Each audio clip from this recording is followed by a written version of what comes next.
Good morning, good afternoon, good evening, whenever you're watching this video. I hope you're having a good day.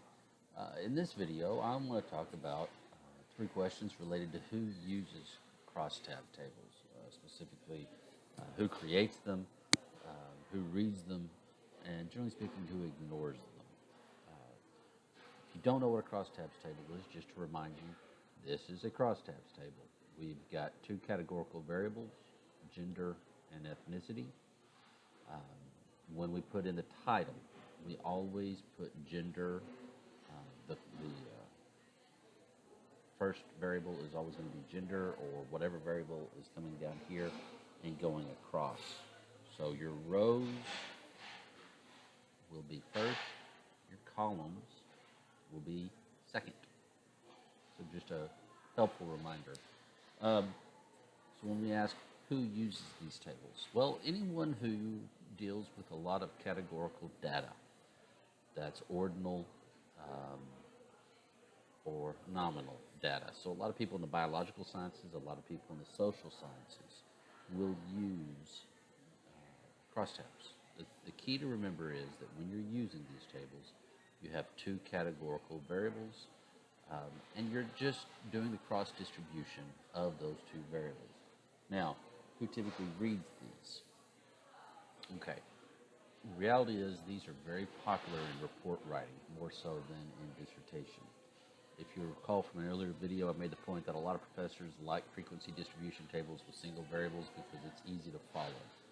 Crosstabs can sometimes be a little bit more difficult because of the way they're built or because of the way they are written from instead of written to.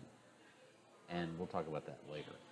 But for the most part, your more advanced statistical users are going to be reading these tables because they can find out some very interesting information quickly. For example, in this table, I can see that there are a total of 245 females. But the largest majority, 155 out of 245, are Hispanic. The smallest is identified as other or Euro-American. And so that allows me to look at rows. If I look at columns, I can say, well, there are 326 Hispanic Americans. The majority of them are female. Now, here's where it starts to get a little bit tricky. And we're going to talk this more in depth in a later video. How do we start to talk about this in terms of the total? So we're going to talk about that in a later video. But it does dovetail into the last question, who ignores these videos? Well, typically people who are not quite as advanced in their statistical understanding will ignore these tables because, as I said, they get a little confused with all the numbers.